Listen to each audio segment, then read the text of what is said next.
imagine the world that we're in right now, because recruiting traditionally has solved for what we need yesterday and what we need today. We haven't been solving at scale for what we need tomorrow. The best thing that you should be focused on right now is learning about your people and building a culture of trust, and recognizing that the future leaders are ones that are helping people win, not just in their company, but for the rest of their careers. How do we get back there? How do we balance the use of technology to enable us to put the human side back into talent and people?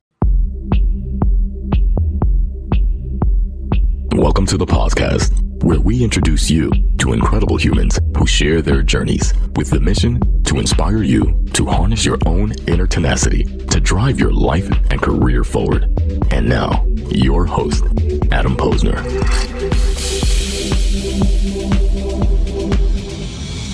All right, everybody. Welcome back to the podcast, where I bring you the best and the brightest from the world of business, marketing, and personal growth to help you harness your inner tenacity and drive your career forward.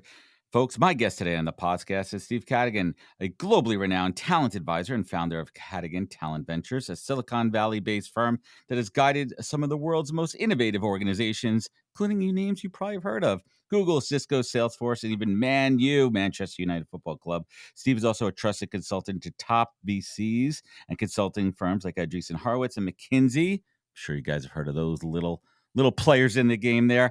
And also, Steve is LinkedIn first CHRO, and he helped scale the company from 400 employees to their IPO, shaping a culture so impactful at Stanford University, created a graduate level class around his work. That's crazy. That had to be a nice little, how about that? Look, Mom, I made it. And we have a lot to get into. This dude's been around the block. I'm excited to talk to him. Let's do it. Steve, welcome to the podcast.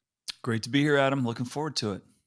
Yeah, I'm excited. We connected before the holidays. I'm recording this on the first day back at work here. It's January 5th. This will probably come out, I believe, in early February. So it's day one. I mean, it's already 5 days into the year. How was your New Year's, man? It was really mellow. You know, I am on the West Coast, so we enjoy the East Coast New Year's around 9, and then we're out. It's an added bonus here. So anyone who's tuning in right now, hopefully you're going to go over to LinkedIn. You're going to take a look at Steve's resume. Like, damn, this guy's been around the block. And we're certainly going to get to the story of being LinkedIn's first CHRO, because it's a fascinating story of where the platform was a number of years ago, and how even through his own journey, some of the uh-ohs, I think we might need to change a couple of features here. We'll get to that story in a little bit here. But I always ask this question, like, how do folks fall into this line of work? How do you get into the people business? I mean, when you were in school, was it something you always kind of focus on? Was it always a dream? No, it wasn't. I went to university with no plans. My father's a minister, my mom's a social worker, and we were sort of an anti-business family, if you will. Looking for positions to help the community and artists and writers and so forth. So I finished college and I had less of an idea what I wanted to do, but I really loved sports and competing. And I played 3 sports throughout college. It was a small school, so I could play on a bunch of different teams. And probably 1 year into my professional journey, this company I was with, Esprit in San Francisco, was doing a rotation program. And I started in finance, credit and collections. And then they said, hey, would you like to go over to HR? And I said, well, what is that? I didn't even know what HR was. Right. And they said, well, we're going to start you doing some recruiting. I'm like, what do you do with recruiting? Well, you just basically interview people and you try to match them to roles. I said, oh, that sounds like fun. Like, you'll pay me to do that? And they said, yeah. And you have a really good read of our culture, and people really enjoy the energy that you bring. So why don't you give that a shot? And for me, it was just absolute love at first sight. Never heard about it, never knew what it was, never saw myself in the world of business. And so I found a lot of symmetry with everything I love about sports, which is trying to assemble the best team to win. Right. And I really love that. I loved, pickup basketball is still a joy, even though my body won't cooperate at my old age. But you're out there, man. You're doing it. I still, probably learned as much playing pickup hoops, life lessons, as any place in my academic experience, where you've got a new group of people, you got to figure out how to win. Someone's got new talents, and you got to adjust and find a way to win and beat a new opponent, every game. And that's really, for me, in a nutshell, that was how I fell in love with the profession. It's so interesting because I mean, yes, there's people who go to school for organization, workforce organization. They go to school. There's master's degrees in it too. But traditional recruiting, right, like the people ops side of it, most people kind of fall into it. I mean, I do have a Mhm. couple buddies from college that got into it right from school, but they had family and friends that were already in the business, right? And they were looking for that kind of first job out of school. It was kind of like a sales job. They kind of fell into it too. But you go back to the early kind of light bulb that went off in your head that you liked it so much. Do you remember like what that feeling was? Right? Do you remember what that feeling like? What was that feeling that started to light that fire? For That me, emotional it was feeling. actually probably a few years in where I had a couple of situations back to back where I had an employee really frustrated for various reasons, whether the role wasn't right, the boss wasn't right, the work wasn't right. And I got to know them and my awareness of what else was going on in the company. I said, why don't you try this role, this team over here and see how that rolls? I know the boss, I know the team, I know the work, I know what lights your fire. Where you are doesn't seem to be working. Why don't you try this? Mm, And when that worked and those people came back to me and said, "Oh my God, thank you so much for seeing something in me that I didn't see," and being able to parlay that really was so rewarding to me on so many levels that you're helping someone, thrive. You're helping everyone wins on that one. The everyone wins. organization thrives, the individual. And I see, unfortunately, today, so many organizations that they're still looking to put a round peg in a round hole, and jobs are changing faster, skills are changing faster, and it's a lost art, if you will. And a lot of organizations really outsource recruiting, and they don't care enough to build that important muscle. But that's a trigger moment for me. Like, wow, man, that feeling of really serving, and I think it really tied into It, my parents who were social I work. was Yeah, just going there, man. You kind of yeah. led me to it, right? Like It's they like, boom, like, all boom. right, okay, he's in business. He's in a corporate environment, but he's doing good work. He's doing quote unquote God's work, right? You're Mhm. helping people in that position, and I think that's really at the core of what good recruiters do. And listen, let's keep it real here. From an outside perspective, as an agency recruiter, we're motivated by money, right? I mean, that gets it, right? But when we look at in-house as people that really want to genuinely help people, right? We care about progression. And you said something that hit someone. I wasn't going to get to it later, but we see this all the time. We're losing touch with the human side of connecting in our business. And I think it's a function of obviously the economy, right? Resourced, understaffed, recruiting and HR teams that are trying to handle insane amounts of volume coming through the pipe, limited amount of roles, people getting, laid off. There's so many factors here we're losing it that we can't slow down. We can't give it that human touch. But how do we get back there? How do we balance the use of technology to enable us to put the human side back into talent in people?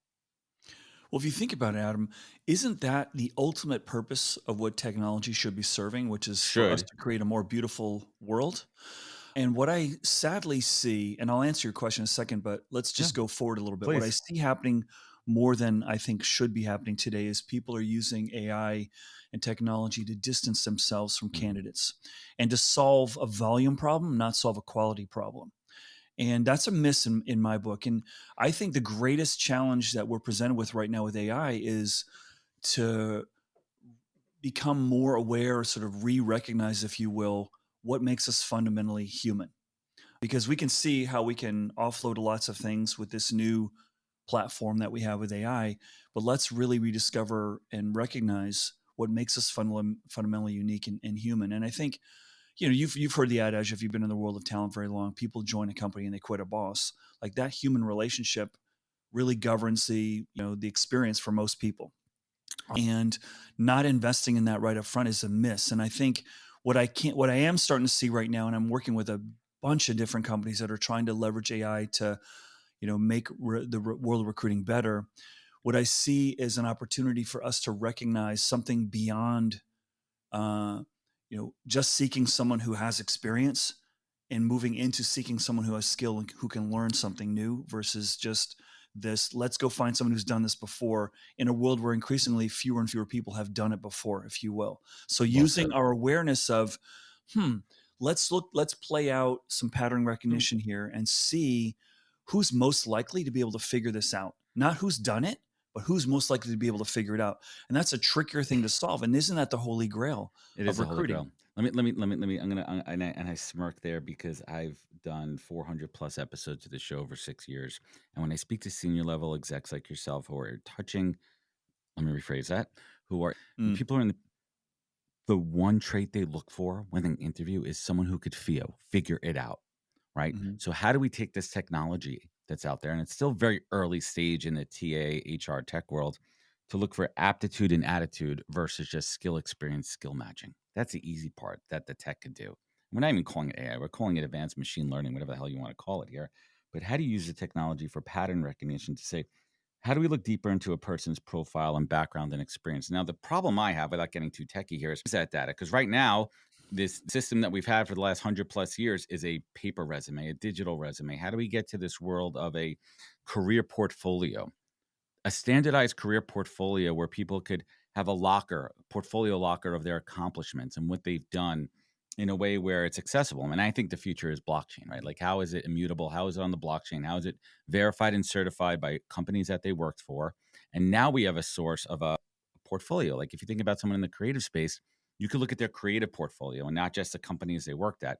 How do we Mhm. do that for candidates across the board? And there's a wealth of opportunity in that. There's a wealth of potential, but we have to move away, as you said, from the resume, because the resume is giving you accomplishments and everything, but it's not showing you Mhm. the picture of who that person is. And unfortunately, that's a system we have. How do we get past the current process? Hey, I have some very strong ideas on Please, let's get how I into it. think we can. And the first thing is we have to just reimagine the world that we're in right now, because recruiting traditionally has solved for what we need yesterday and what we need today. We haven't been Mhm. solving at scale for what we need tomorrow. So just think about this. If you generally agree that skills are changing and the needs companies have for new skills is changing faster than ever before, people are making career changes and pivots at a greater degree than we've ever seen before. People are changing companies faster than ever before. Nobody thinks those three dimensions are going to change. Everyone thinks people are going to continue to need new skills. Companies are going to continue to need, new abilities, and people are going to continue to change roles faster. Why? Because they can see more of what's possible than ever Mhm. before. I can see, thanks to social media, LinkedIn, whatever, I can see more of how I can apply my skills in different ways and places and domains and industries and countries than ever before. And so, still, entering this new reality where people have more choice. And every executive I talk to, when I ask, do you think people are going to stay longer in the future? Everyone says, no, they won't. I said, okay, skills are changing fast and people are changing fast. You need to solve something different than recruiting. You need to solve, how do I build an enterprise where skills are, I'm learning and Well, growing my team? That's what I need to solve for. Not going and hiring in the outside. no. That's actually easy. How do I hire the right people who are going to grow and learn and evolve with me and love the capacity to How, learn new things? how do you build a company? And I say it all the time. Culture, a big component when I definition of culture, is someone feeling valued at work, which is part one, and then part two of that is having a clear career path. And if you break down the second part, clear career path, creating opportunities for growth, recognizing someone's talents and interests. And maybe the role that you hired them for is not the best role for them when they get into it. Maybe they're not just not set up for success, but maybe they bring so much else to the table that there's other things they could do within the organization. And those are the companies that are winning, that are innovating and elevating their current employees and nurturing them. Because that gets back to a key point that you have in our notes here is loyalty. Why do Mhm. people jump jobs every 2 years? Obviously, one component is salary, right? So companies need to, it's obviously, we say this all the time, Steve, right? It's much more cost effective to give someone a good raise, a good performance bonus, and keep them and retain them so they're not going out and trying to get that bump, right? Because the biggest way to get a bump in salary, you all know this, is to change jobs. So if you create Yeah, a and so culture, right? and If you're that creating a gets culture, to the notion that the architecture work was not built for a much more fluid workforce. So think about it. Companies, and you know this, company has a budget for what we're going to give you for salary it's called increase. salary bands, people, for everyone out That's there. right. We can't go over too much. That's right. And so anywhere from 0 to, in a good year, maybe 15%. Okay. And that doesn't include bonuses. But does every company have a budget for new hire salaries? No, they don't. It's not built for that. So it's much easier for me to go get a bump going somewhere else than to be shoehorned into some sort of Hmm. bell curve. Oh, sorry, we already gave it 10%. Well, we got 3% for you. And so the system's broken. It's not made for high fluidity. No. And the other thing is, you mentioned this word that's, I think, broken for the future work, which is career path. So the longer I stay in one domain, in the more most organizations are going to reward me because, oh, now you're a senior, now you're Right. a director, now you're a manager, and so forth. And we haven't recognized how to parlay a path into different domains. Like, let's just say HR. Like, I could go work in communications, I could go work in investor relations, I could go work in PR, I could go Right. Your lots skill of different. I sets, could go work in it's sales. transferable skill sets. That's Correct. right. But is that a path? Right. And so here's an interesting statistic for the audience. More college students are changing majors faster than any time in history right now because there's a proliferation of new industries. There's more visibility. Wow, people are changing. ideas. Like, so what should I study? Because I want to be on the right path. And the right Mm. path is a foundation that allows you to learn new things quickly. That's the right path. I can't tell you exactly what those things are, but if you can prove to a company you could learn new stuff quickly, you're infinitely valuable. And someone's like, no, I just do finance and accounting. No, I don't want to do that thing over there, right? So how do we boil this down to the common objection? Why aren't all companies do it? Is it a bottom line situation? Is it a shareholder issue? Why aren't companies Yeah, investing the into reason they don't, reinventing the actually, it's a process? good reason. I want to have confidence that you know what you're doing, so I want more experience. Mm. Because if you bring more experience to the table, I have less worry that you're going to fail to meet your objectives. And if I put you in something that you're not fully ready for and qualified for, my level of confidence that you're going to crush it goes down. So that leads to fear. And so I counter that perspective with, well, let's take a look at the most innovative, the most creative, the most value enriching demographic in the world, Silicon Valley. Okay. You have more people doing something they've never done before at scale in Silicon Valley than anywhere in the world. Not just jobs. We're talking businesses that have never been created before, and there's disproportionate value being created. So and this is where people get it wrong. Like, how do we innovate? Oh, let's build an innovation center. Oh yeah, let's do that. And Think let's tell tank. all the other employees that you don't innovate because the innovation center is over here, which is such a messed up way of thinking. Every job should be able to innovate. And what we found, and this is the subject of the next book that I'm writing right now, is and I had a front row seat for this at LinkedIn, when you put someone in a role that they've never done before, or a significant portion of their role is new to them, you unlock an energy that you've never seen before. And if you ask any executive in the world, what was that seminal moment in your career that changed the tables? It was when someone put them in a role that they've never done before. Right. Like the But first guess time what as a we've done? CEO, the first time as a big leader, first time with a new technology, right. first time with a new initiative. And what we've done with work is we've designed to disable that from happening. Oh, no, you've never done that before. You got to stay in your lane, bro. And that's really, it's coming from a place of goodness. Like, I want reliable, outcomes. And if I put you in somewhere new, it's less reliable. However, we're missing this disproportionate energy getting unlocked, which I think is a huge opportunity. So how do we get there? Is just take a look at yourself and ask yourself, when was that big moment for me? How can I create that in a way that makes me feel a little safer and not too scared, but also taps into this infinite energy that people have? And that's why I say, and I've said this many times, Adam, every business is going to have to become a business school. Every business. Wow. That's a new one for me. Every business is going to have, they're going to have to figure it out, right? Otherwise you're going to lose employees. You are not going to hire your way. Yeah. You're not going to hire your way out of an accelerated skill change that needs to happen across the board. You're not going to hire your way out of that. And Steve, let's play this one forward a little bit too. And let's talk about, how do you take that idea of every company as a business school, and how do you mold that into your employer branding, your candidate outreach, the brand of your company, of why people want to work there?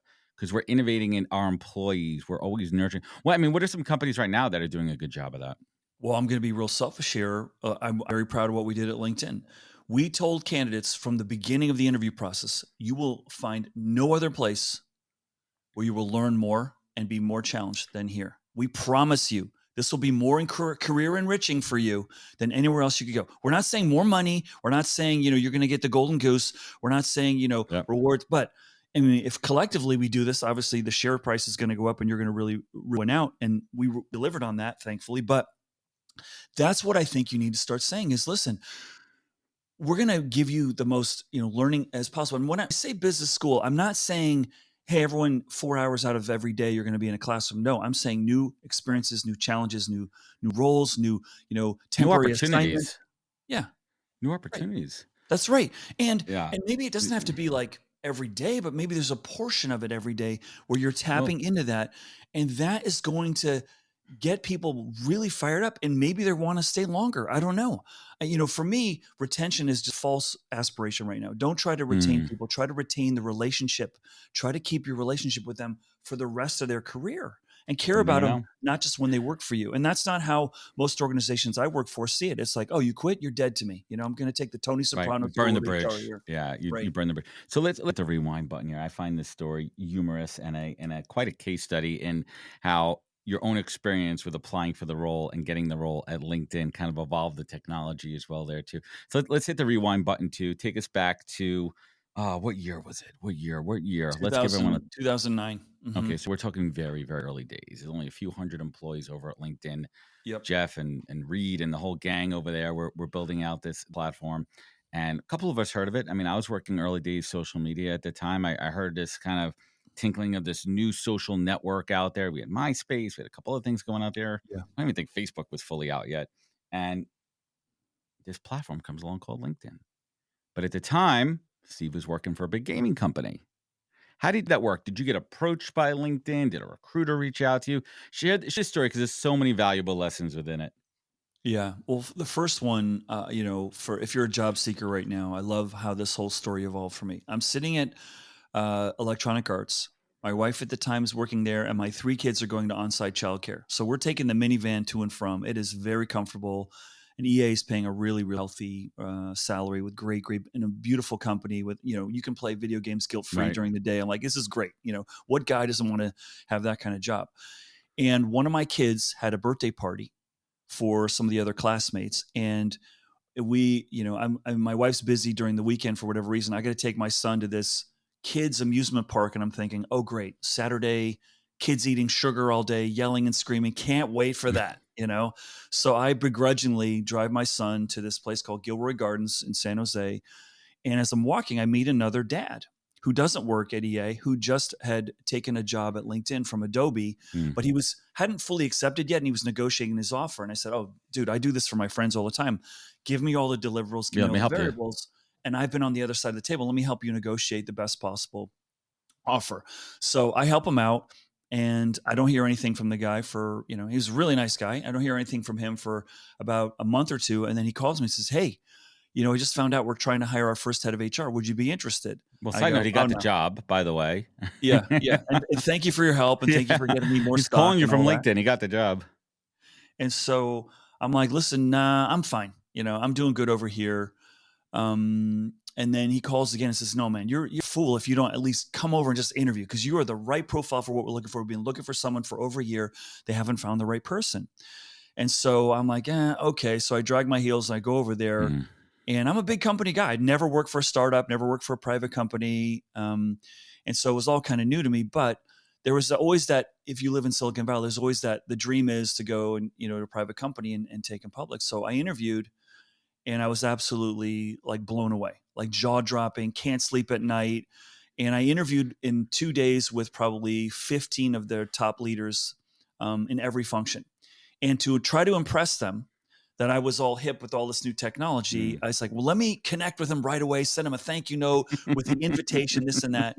And the way that the LinkedIn algorithm worked back then was, as soon as you connected, in the spirit of trying Ding, to grow new connections more viral, they announced to all your network all the new people you're connected with, ding, because they ding, wanted ding, to know, like. ding, ding, ding, ding, ding, ding, ding. And so one of the people who got that digest that Steve's now connected to, the head of sales, head of engineering, head of marketing, head of product, the founder, the Oh, chairman, man. was my boss. She got a digest, and I walked in the building the next day, and she said, "I know you're interviewing over there at LinkedIn." And I just went, "Oh my God, backfire." Womp I was womp. not thinking about that. But from an employee standpoint, what did that feel like? Did you feel like you weren't being loyal? Did you feel like you weren't being truthful? Did you feel like it's like, oh my God, you caught me red-handed, like cheating? Like, what was I doing? Like, what did that feel like? Yeah, it was all of that. It was a lot of mixed Oh, feelings, a lot of mixed feelings. And EA, so a little more context, EA had relocated me the prior year from Canada and paid a oh healthy yeah. fee to move Mm, me and my family of 5 mm, down to the States. And yeah. so I'm on the hook now to repay a relocation bonus if I leave the company before another year of service, because I'd only been with them like a year and a half, Mm, and I'd only been relocated for like less than a year.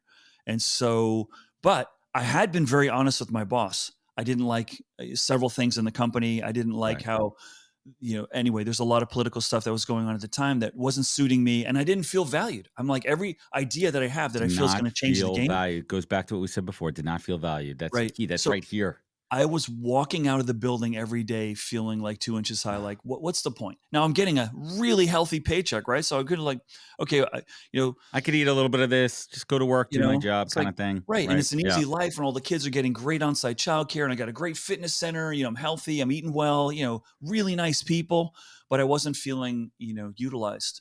And so I'd been honest with my boss, like, hey, this isn't playing out the way that I'd hoped it would, you know?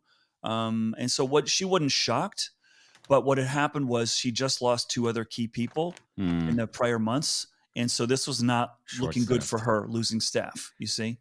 So she's try to keep you. No, she She knew. knew that. Right.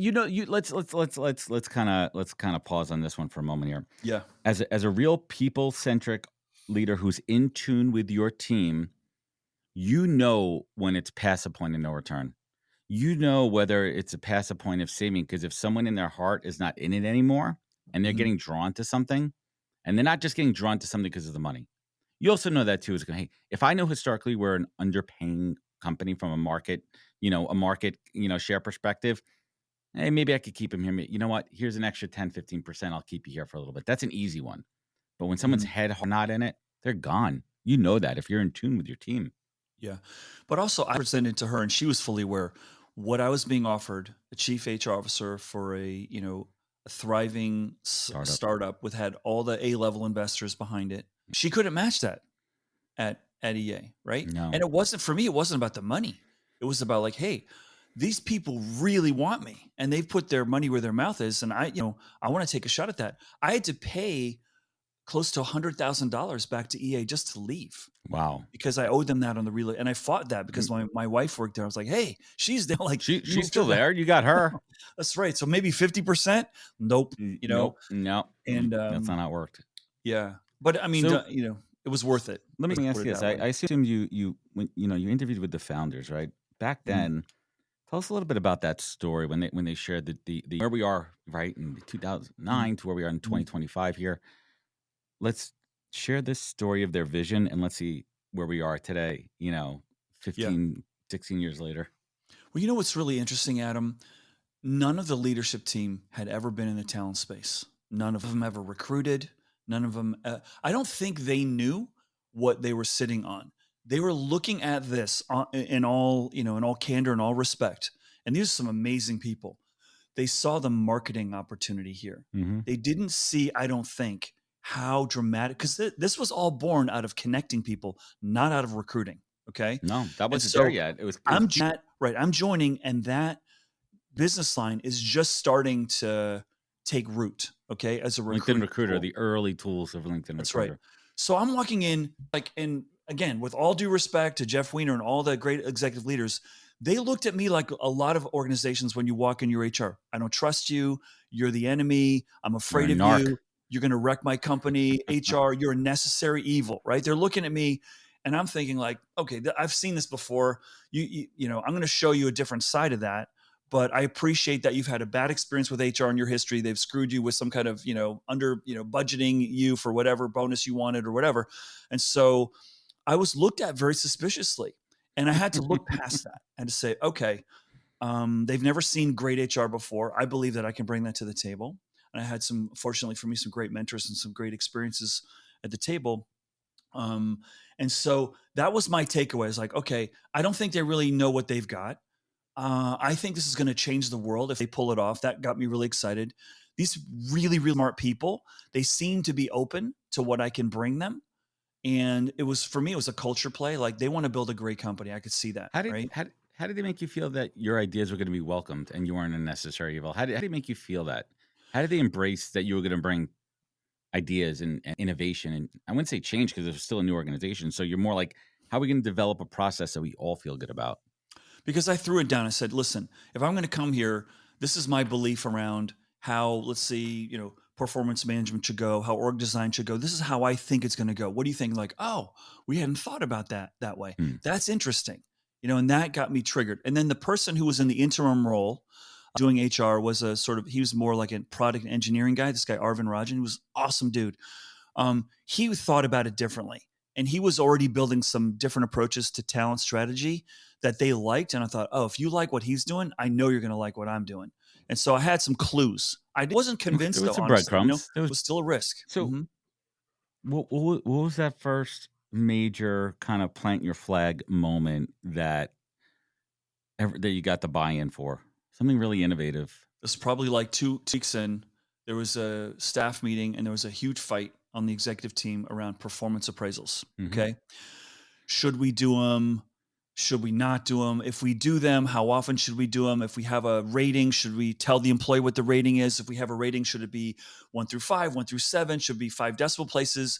And I had a large ex Google faction and a large ex Yahoo faction, and they were completely polar opposites in how they traditionally had thought about performance appraisals. So they said, well, Steve, what should we do? And I said, I don't really care. I said, I don't care. They go, what do you mean? You're the HR guy. I said, I don't care. I go, so I asked them, I said, why are we even doing performance appraisals? And they looked at me like I grew a second head. We have to. I took the opposite position. They're like, oh, we have to do this because, this is what you do as a, evolved company. I was like, I don't think so. Like, I've only seen more harm done in organizations from performance appraisals than good. I don't know that I want to do them. So why should we do them? Well, that evolved into, most of the time we need to do them because a lot of our managers won't talk to our employees unless we force them to. Right. Forcing feedback. That's right. And so I think they immediately saw, oh, we got something different here. He's not saying, here's the playbook, here's the policy manual, you better follow up. I was going, no, like I'm not here just to do stuff because that's the way HR should roll. And that was, to me, that really set the mark in the sand right away. Well, but what was that innovation? Instead of the performance reviews, did they stick with performance reviews? What was the change? What was the There was no innovation there, bro. It was a crap show for 4 years. We tried 4 different companies, 4 different versions of software. Everyone failed. It just didn't work. And finally, I'm like, listen, every time I try this, it doesn't work. And I remember I had a moment with the CEO, with Jeff. I go, Jeff, do you know the number one reason why performance management systems don't work? He goes, why that? I go, executive adoption. I said, none of you want to do this, And so I don't know that we should do it, but you have to go tell the board that you don't want to do it and why, because it's not my choice. All of you guys are passively, aggressively shutting this thing down by not doing it and hating every system. So I'm not doing this because it's my role. I think we're doing it because the board wants to know we've got rigor in how we're, assessing our talent, and that we've hired a ton of people and that we're thoughtfully managing them. Right. What are your thoughts on annual performance reviews in general? Like, what are your thoughts from? I mean, historically, that's just the way it's been done. I mean, I'm a big believer in radical candor feedback at all times, consistent learning. That's how people grow. You're going to save everything for what? For in 11 months, you're going to just write it all down and just wait till 11 months to tell me something I could do better or I'm great at? Tell me in the moment. Well, there's a lot of, this is a very complex question. Do you want to tie compensation to performance reviews? Do you want performance appraisals to be developmental, or do you want them to be a gauge of how much? Because a lot of people don't care what the rating is, but they do when they find out, well, I got this. What did Jim get? What did Susie get? Comparison. Where do I sit in the hierarchy? And so, and then you say, well, you can only have so many far exceeds, and you can only have so many exceeds. You can only have so many meets. Right. Then you have to calibrate in between levels. That's right. That's right. My belief is there is very few jobs other than finance or sales that have a 1-year rhythm to them that make any sense. Right. That's first. Number 2, I want more frequent feedback than 1-year annual dump. Right. Again, just like I said around, asking executives, is there any executive that says the seminal moment of my career is that performance review I had back in 1975? No. Says that, and we don't train leaders to have really constructive, hard conversations, and that's a whole nother subject. Well, the whole idea of radical candor. I mean, the hardest part. I talk to so many executives is getting to a point in their career, and I think that comes with the leadership DNA, is to be able to have those hard conversations with people. And I truly believe, and this came from one of my mentors, Claude Silver, over at Vayner. I don't know if you know Claude.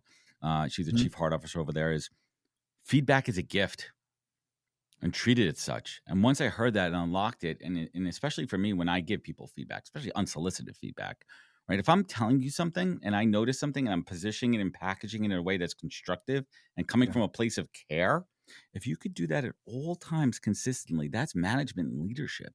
And then you don't get to the end of the annual performance review and you're smacking someone with the, what do you call it? The compliment sandwich, right? Here's something you did great. Here's something real shitty. And here's something you did great. I'm just going to sandwich it in there so he's a little bit better, right? Yeah, I had a leader in Canada one time call it 3 credits and a crucifixion. He goes, you always needs to be in that proportion. 3 credits and a crucifixion. I'm like, 3 to 1. crucifixion. And so, I think people are hhesitant to do that because like you're going to have an emotional reaction. You're not going to do your job well. You might quit and then I'm going to be screwed because I don't have someone to do the job. So I'm just going to give you peanut butter and jelly, and all that. And so my belief is, what you alluded to, which is more frequent conversations. Hey, let's talk about last week. Let's talk about this coming week. Let's talk about this coming month, last quarter, this quarter. And let's try to do that at least on a, bi-weekly basis. And it, depending on the rhythm of the job and what's needed, great sales teams that I've worked for have really great calls on a Monday and a Friday every week as a team and then individually. And so, I'm seeing some really cool innovations happen in the space. Cisco moved to a team performance appraisal process versus the individual, which I think is pretty cool. Like we're going to just evaluate the team. Everyone lifts each other up. Right. That's right. And everyone, no central blame. That's right. And the team's going to self-evaluate, The other side of that too, from performance, listen, it goes back to my career story, right? Not everybody is great at what they do within an organization. Unfortunately, there's people that, truly feel though, if you get let go of a company and it's not because of a downsizing, if you didn't know that was coming, one of two things, either radical lack of self-awareness or the company just did a horrific job of telling you weren't doing a good job. One or the other, right? Like, so consistent feedback, consistent review. I also think that, and this is going to kind of transition to the next thing I want to talk about, the future of work with COVID. I think we lost a lot of that in-person, face-to-face ability to give people feedback and now hiding behind computer screens and monitors and Slack and everything to tell people that maybe they're not doing such a good job, right? Like when you're in an office all day, when you see people, you have the ability to say, hey, Adam, come in here for a second. I want to talk about that interaction, we just had with the client there. I'm going to give you some real-time feedback, right? So you can either course correct, and then we're seeing if you're improving upon that, or if you're digressing and not listening and not improving. And now we just hide behind screens. And where the hell are we, man? The COVID thing screwed us all up, right? Like some people say, yes, it sparked innovation. It sparked this whole, work from anywhere, work from home, remote movement. And we don't have to commute anymore. Yay. But there's a dark side to this. What's your take? Yeah. Listen, I'll get off my soapbox for a minute. There are pros soapbox and cons. Yours, Steve. There are pros and cons to remote and hybrid and in person. There really are.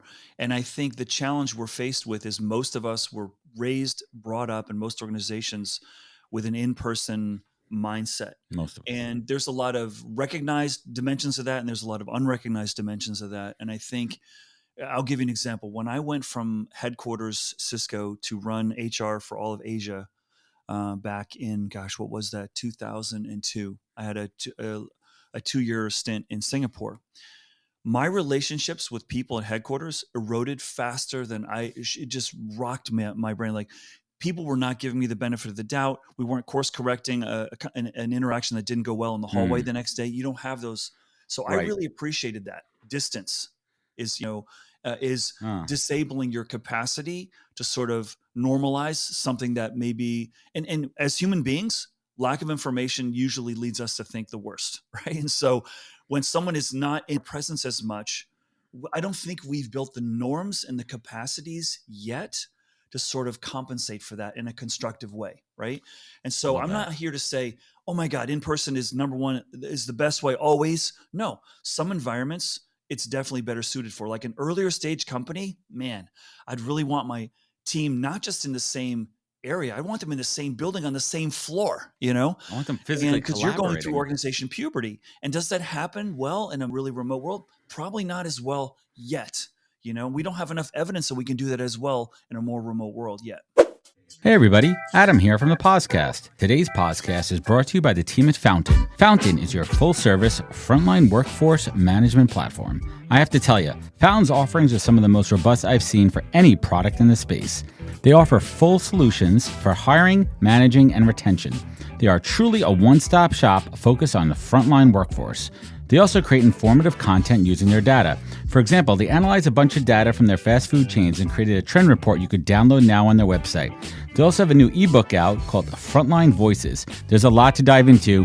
Certainly check it out. And you could learn more at fountain.com, linked in the show notes. Thank you. Yeah, it's so fascinating because I also think it's generational. And I mean that is a couple years younger than you. I really, looking back on it now, I'm almost hitting the 25-year point of my professional career post-college. Invaluable being in the room with senior level leaders, watching their body language, watching how they operate, watching how they interact. I learned so much from that. You do not get that remotely. You do not see that, especially I was working in the advertising world, to see them pitching, right? To see them interacting with clients. That's how I learned and mentored. And now it's all remote. And I get it. They're like, well, we could do it. We're still productive. I'm like, but Yeah. you don't know what you are missing.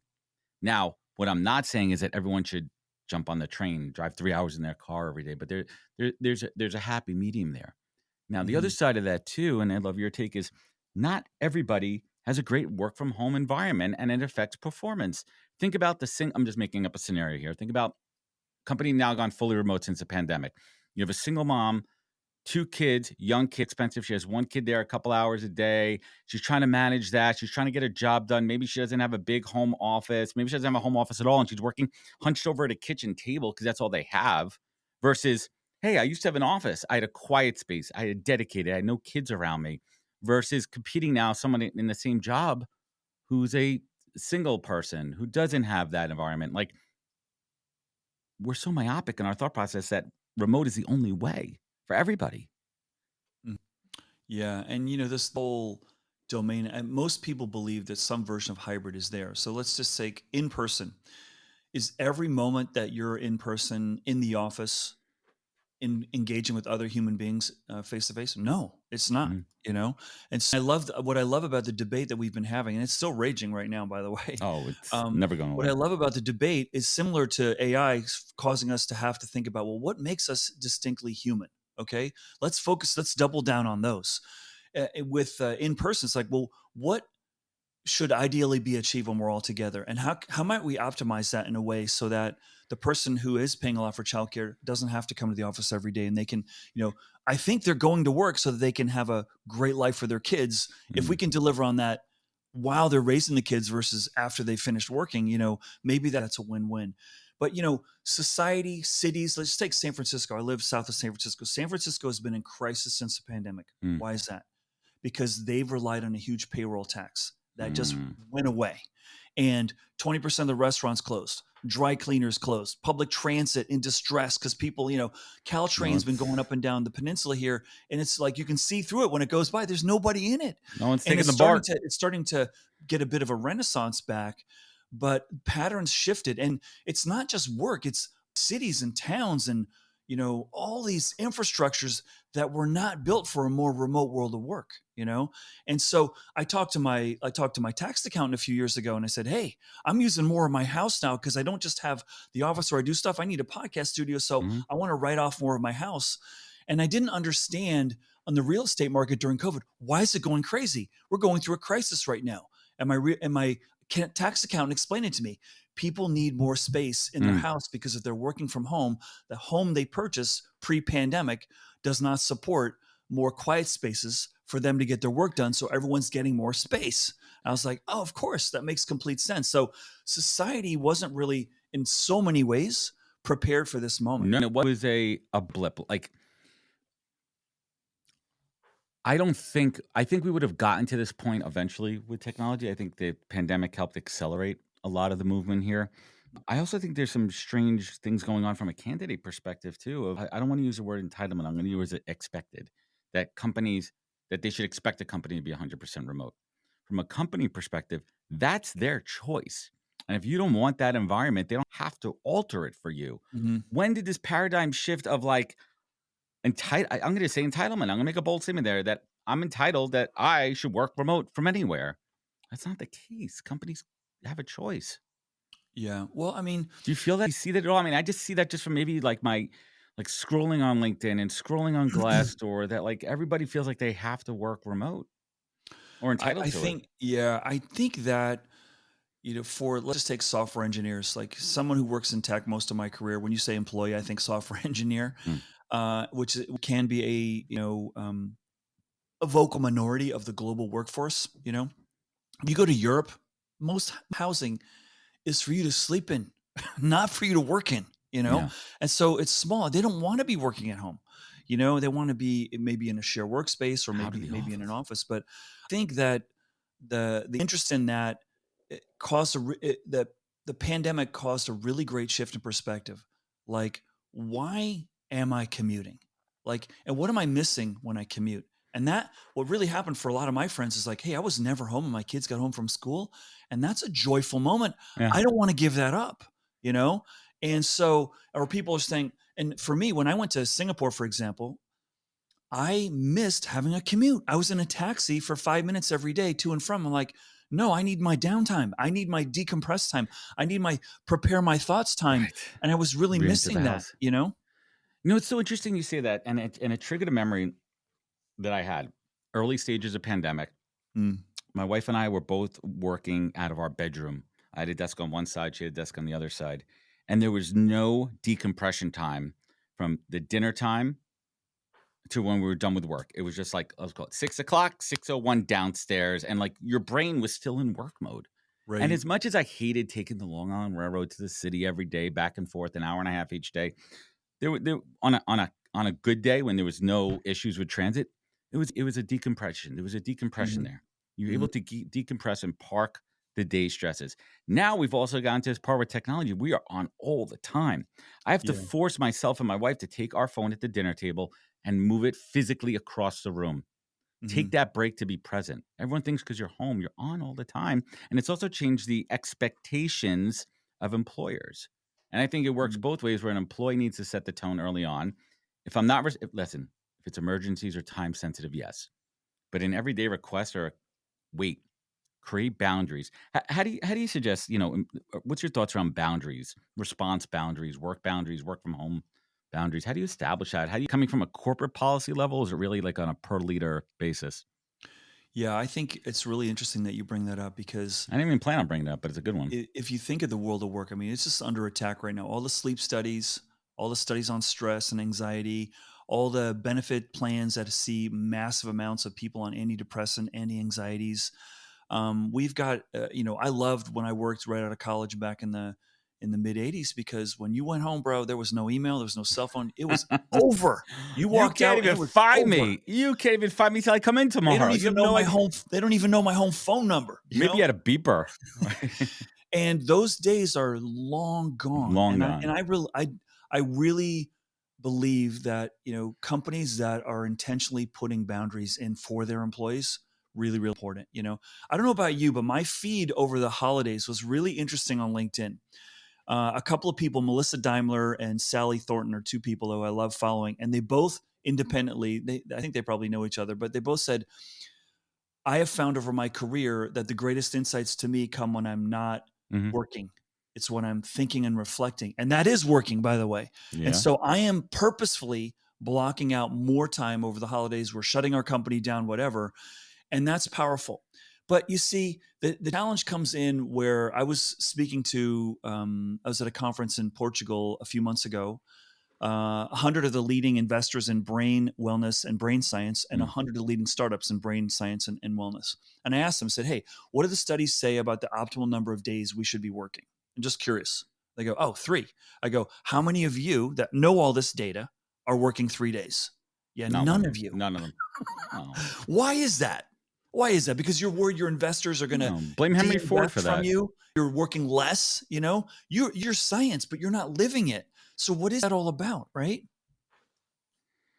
That is interesting. Let's shift gears. Let's talk about your book, Work Quake. Yeah, Who's it sure. for? And what do you want people to walk away from it with? Yes, book Workquake, thank you for asking, was really born from a growing frustration over the course of my career that I saw that employees are increasingly frustrated and employers are increasingly frustrated. And what I wanted to try to do was create the beginning of a conversation for both parties. That's why I separate my book. First half is for employees, second half is for employers. Let's reimagine this relationship so we both feel more satisfied. So among the things I propose is like, listen, if you know people are going to leave, why don't you build relationships and care about someone when they leave so they may want to come back, for example. Don't Mm. just care about someone when they're there. And for employees, start thinking about, hey, I really should be building relationships even with the places I used to work and keep them active to help me going forward. Just start to reimagine what success looks I, like in a more open economy. I mean, I try to lead by example with this one, with this whole concept of not burning bridges. And I give the prime example of I got fired from VaynerMedia, and I still have a deeper, closer relationship with the whole Vayner team now that I did 10 years ago because I saw the value in it and I recognize that specific situation, the value of long-term plays. So that kind of triggers something that I knew we wanted to talk about. We're going to go completely out of line here. LinkedIn Awesome. Talent Connect. I need to hear this Magic Johnson story. Yeah. So, by the way, in prep for this, you sent me that video of Gary Right. recognizing you in the audience and calling, Right. and then showing that sort of you guys. It's a beautiful story, and those of you who haven't seen that, you need to go find that YouTube. But so over the course of my career, we started Talent Connect. My first year I was there was like 200 people in San Francisco, and then 3 years later we're in Las Vegas, and there must have been 5,000 people in one of these huge auditoriums. Right. And our keynote speaker, superstar, Magic Johnson is going to be giving a talk. And then on the agenda and I was the MC. Okay. So, and I had a little mic saying, okay, Steve, all right, now you need to introduce so-and-so. And I got to introduce Magic Johnson. I was in the green room with him, incredible human being, as a basketball player, on many dimensions, good dude. And so. Did you talk basketball with him in the green room? You had to. Yeah. Of course. And he's You're a basketball guy. Yeah. And he's very, very great. I don't want to make him uncomfortable. And I know he's got to talk. So I'm just sort of saying, you don't want to throw him off. Huge fan. Thank you. And I've seen his coaches. I've seen his coaches give talks about how he was as a team leader and knowing when to pass his teammates the ball. Anyway, so, little chatter. So anyway, Magic's giving his talk. And he's going over like 20 minutes over. And the director is in my ear like, Steve, you got to tell Magic to get off. And he's not on the stage. He's walking amongst the thousands and they're just like groupies, like all over him, like Magic high-fiving. Freaking Elvis out there. I mean, he's dropping wisdom bombs. Like he's not like failing fire at all. He's heating up. The problem is that the orchestrator of the Talent Connect, he's freaking out because the next speaker is the chairman and founder, Reid Hoffman, going to have a conversation with Josh Bersin, who's a luminary thought leader in the HR world. And so you need to get him off because the chairman's next. And the guy's thinking like, my job's on the line unless I get, the chairman, his. So I finally go like, okay, I know what I'm going to say to Magic. So I have to say Magic over the loudspeaker. Said, Magic, we're in double overtime. There's no time left on the clock. We got to wrap it up. Can you sink your last shot? Okay. So he's like, got it. So he does his last thing. Well played. And then, so he does his last thing. He says, thank you. Standing O. He walks out and the entire place walks out with him. They follow him out of the stadium. And so now I'd like to introduce chairman and founder Reid Hoffman and Josh Bersin. Crickets. No one's in there. They all just followed him out like the Pied Piper. Not everybody, but it felt like everybody. It was probably 80%. Yeah, just all out. Just wanted to be around him and touch him and feel it, his good mojo. Yeah. And what did Reid say after that? How do I follow Magic? Next time, put me before Magic. Reid is like the most powerful, egoless dude you're ever going to meet. Like he probably got a good chuckle out of it after. I mean, he's so cool, But Josh Bersin, bless his heart, not charismatic speaker on the level of Magic Johnson. And so it was just like, man, whoever organized that agenda flow, no, it didn't work. What was that core lesson you learned from Reid Hoffman from your time working with him? I think, massive objectivity. Like there's no problem that we can't figure out.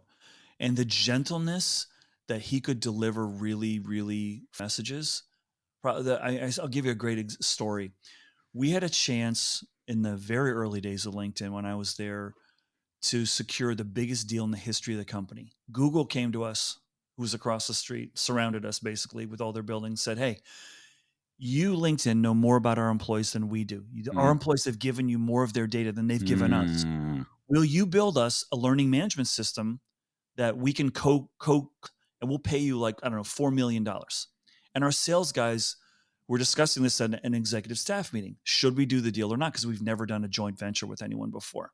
And the sales guys are seeing, dollar signs in their eyes. They're drooling on the floor like, this is massive. And Reed goes, no, we're not doing that. And the sales guy's like, yes, we are. What are you talking about? And that was the environment that he's like, let's go, let's debate, because and he was never, too big. Like, you're challenging me. He wasn't that kind of character. No, at he's all. like, let's have a He goes, informed debate about this. let's have a discussion about this. Our members gave us their data, and we promised that we wouldn't give it to anybody else. So if we want to make every Google employee sign, yes, I'm okay that you can give it to my employer, I'm okay with that. But short of that, we're not giving another company what those members gave us. We're not going to do that. There's a trust factor there, a fundamental trust factor of the business and the platform itself at its core fundamental blocks. Correct. And so, it takes forever to build trust, and you can lose it in a second. And that, switching back to what we were talking about earlier, performance management, when people talk to me like, what should we do for performance reviews? I go, listen, let's step back. We want to build a culture of trust. Let's just have this whole performance discussion within the context of the domain of, are we building a trust culture or not? Right. And are we building a, capacity for us to like knife people in the dark? Like, no, we don't want to do that. And so that was a really powerful conversation. I've had, a few other big issues come up at LinkedIn that got me sitting at Reed's office with Reed and Jeff. Reed was always the calm one. He was like your Thanksgiving. Like, he's just the dude that everyone loved being around. And what's really interesting, and again, I'm probably getting too micro here, but when we were building LinkedIn, most of the other competitors for talent at the time, for particularly technical talent, were founders who were engineers. Reed's not an engineer. He's a product guy. And so the fear we had was the best quality engineers are going to go and want to work they're going to go for Microsoft and Google. Work for Sergey and Larry. They're not going to go want to work for us, right? And that proved not to be true, but that's a credit to Reed's capacity to really be a great thought leader. Yeah. You're good to keep going a couple minutes? Yeah, sure. Overtime. Going to overtime. I always like to check on that one too. It isn't going to be like a Rogan 3-hour interview here, but there's some interesting ones here. Did you know Stanford was building, like, how did the whole Stanford like class around your learnings come about? Like, did they approach you? Because if Stanford came and was like, hey, Adam, we love your podcast, we're going to build up, like, oh shit, hey mom, check this out. Like, how did that come about? I think, Reed's pretty close to Stanford, and a number of other key founders have good relationships there. And there's very few companies in Silicon Valley that Stanford doesn't have some connections with, either through investors or through, former it's deeply rooted alums. Yeah. So somehow I think they approached Reed and said, hey, you're building this legendary culture. We'd like to, build a class around this and teach it to other people. He goes, well, go talk to Cadigan. So I get these grad students in my office for about 3 weeks, grilling me, asking me questions, following me around, auditing some of our staff meetings, and just kind of getting a feel for it, And I think how it landed. They approached him, he threw him to me, and then I said to him, like, bro, I'm really freaking busy. You want me to make time for these, academics over here? He's like, yes, please. This will be for our brand. It'll be good for your brand. I said, okay, got you. Because listen, when you're building a company at that lightning speed and you're doubling revenue and people every year, your hair is on fire, man. There's stuff. It's nonstop. It's hard to explain. People are like, oh, how hard was it to go? How hard was it? Those 5 years were like 20, man. It was insane. Absolute insanity.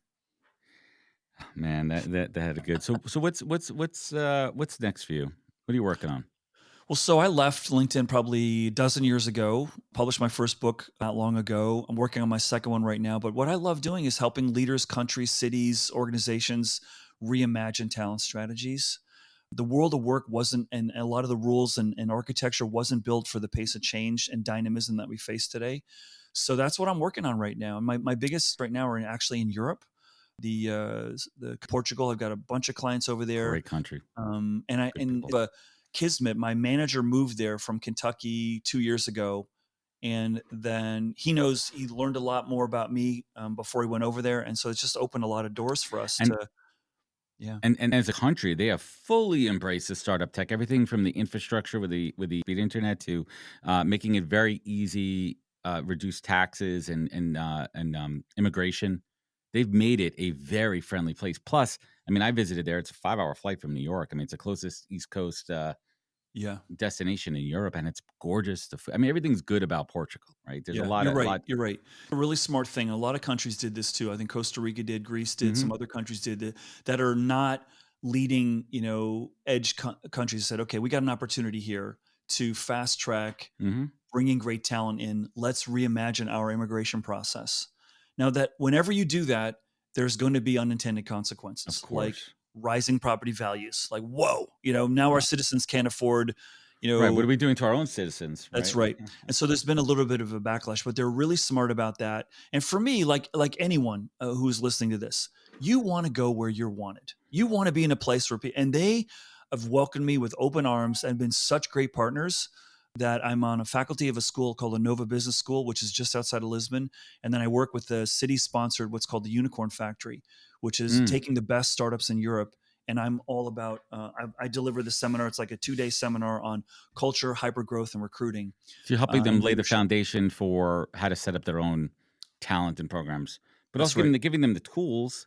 Because you also, right, when you're teaching, you don't want to give everyone the blueprint. So you have to follow this blueprint.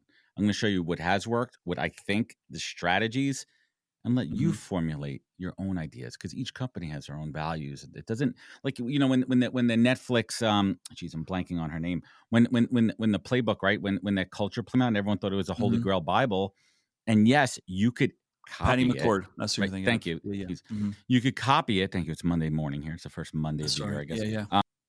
But some of them took so literal instead of it being flexible and adaptable to their own culture and their own product and their own vibe. Like, so let me ask you this, Steve. First of all, I think it's fascinating now. We have the Gen Zs are coming up, and they are the leaders. They are the new workforce leaders. So I think that we have to be Mhm. open and adaptable to understanding how a different generation works. It's not the way that we did and our parents did and everything. This is a workforce here. So if you're a Gen Z people leader sitting in front of you, what advice would you give her or him or them to be truly successful, irrespective of technology, irrespective of what we have learned and ingrained in us? Yeah, I think it's a great question, and I think one of the ways I think about this is we're always going to have new generations, and let's have a conversation around how do we create an environment where we get the best out of every generation, and how do we have a conversation around things that we share, and what's great about new generations is they challenge the status quo, like, hmm why are you doing it that way? And there's a certain amount of that that's super healthy. The best leaders I ever worked for were ones that would say, well, why are we doing it that way? I say, because we have to do it that way. And they're like, no, I want to do it a different way. And I'd never thought about it until they pressured me to think about it a different way. I'm like, maybe it could work a different way. Maybe it And could. so, what I think is, the best thing that you should be focused on right now is learning about your people and building a trust and recognizing that the future leaders are ones that are helping people win, not just in their company, but for the rest of their careers, Amen to that. Steve, what's keeping you up these days? What's keeping me up at night is that we are having the wrong conversation about artificial intelligence. That we're using it to cut costs and to do more with less and to go faster. We're not seeing it for what it is, which is a way for us to unlock the greatness of what's possible with human beings. And nobody's using AI at the scale they are to grow the top line. They're all looking, let's shave the bottom, let's cut costs. Like, no, the ultimate opportunity here is to make things better and to make life more beautiful. And we're not having that conversation. And that's a huge miss right now. And listen, Mhm. all these creators of AI, they basically have delivered a baby and given it to us and said, you're the parent, you need to Now raise what? this child. We're not going to raise a child. Like Sam Altman, here's ChatGPT. Hey, US government, you better put some laws in place because this is really dangerous. What? So I keep telling people, don't wait for someone to put the guardrails in. You got to start putting the guardrails in. You better start talking Take to some initiative. yourself, your company, your leaders, your congressman, whatever. We have got this unchained, massive opportunity here that could go. And all the founders of AI are as terrified as they are excited about it, right? But that's totally keeping me up. And I for the holidays, I'm going to become even more of an AI junkie. Like this whole month is dedicated for me Go to just deep. raise my game at the AI. Just go Mhm. deep. I mean, I've been doing that for the last year and a half or so. Mhm. I have embraced it. I found ways to optimize, gone down rabbit holes, found new things that excite me about it. even stuff, from dealing with the medical stuff, like going down that path too. But the one thing you have to be careful of, it's not always gospel. You need to fact check everything. You need to remove bias from it, and you have to work on your prompts. And don't take Yeah. the first thing that comes. Let's bring it home here, Steve. You've been around the block. What is that greatest piece of advice that you've received in your career or life? Same thing, that you take action on daily. It could be a mantra. It could be something you wake up saying first thing in the morning. I think is to surround yourself with people who are better than you. And that was like a big lesson for me. It's in my book. Mimi Jagu was one of the greatest bosses I ever had. Never went to college, was sort of self-taught, brilliant person. She's since passed, and she made me hire someone that I was intimidated by. I thought he was better than me. I'm like, what do I want to hire him for? Like, what am I going to do? She's like, you're going to do greater things because he's going to do a lot of stuff you've been doing. And the guy's one of my best friends today, but I was really afraid of doing that. And I think that's a huge leadership leap for people. When I see them really hire on players who are better around them, they become better. And that's just and whether it's friends, and as a father, that's what I want for my kids. Like, I want you to have a mixture of friends, but I want there to be some friends that are lifting you, not you having to pull them up, Dude, you say that. And I had this conversation with my daughter, and I'm going to spare the details here because I need to protect the innocent. I had a very similar conversation with my daughter. I picked her up from a sleepover, and we had a conversation about types of friends. And she's 12, turning 13. I felt it was the right time. And I said, there's going to be friends that lift you up. There's going to be friends that you lift up, right? And there's a place for every one of them. And think about what they do to you and then what you give to them. And like, she really listened to me. It was like, it was the first real, I felt parenting, like real deep conversation. And I met my wife about that. And she's like, yeah, Nina told me about that when I was, putting her to sleep the other night, She's like, good job. Good job. Cap here. Let's bring it home here, Steve. You've had an incredible career, and by all definitions, highly successful. But Steve Cadigan, how do you define success? My gosh, it's probably pretty simple. I guess I'd success by when you put your head down on the pillow at night, or do you feel peace? Do you feel like I've made others, I've challenged myself. And right now, for me, it's probably I have 3 teenage boys and 2 teenage stepdaughters. Actually, my oldest is 21, so he's out of the teen years.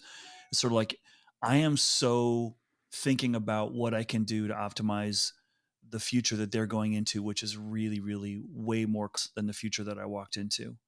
And so I think that's sort of like challenging myself. Am I investing enough time and really setting them up for outrageously happy lives? That's what it's all about.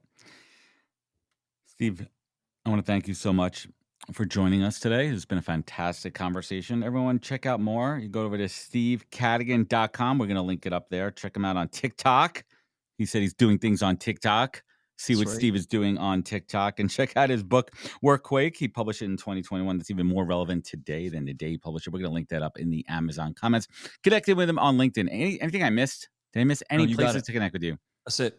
We did it. Steve, thank you so much for joining us. Hang out here as we sign off here. Everyone listening at home, if this show resonated with you, leave a review rating. It goes a long way. Sharing means caring. Remember to check out more at thepodcast.com. Follow us on social media, Instagram at NHP Talent. YouTube, please. We are beefing up YouTube. Trying to do stuff on YouTube. Guess what? If this show hit you, hit me up. Email me. Ticket, adam@nhptalentgroup.com. Remember, be good to yourself. Be better to others. And catch us next week for another good episode of the podcast. Take care, everybody. Wisdom is forever, but for us, it's time to go. Thank you for joining us. Luckily, we'll be back with our next episode soon, jam-packed with more incredible humans. Thank you for listening, subscribing, and sharing. To join the conversation, search the podcast on LinkedIn. And to catch up on past episodes and more info, please visit www.thepodcast.com.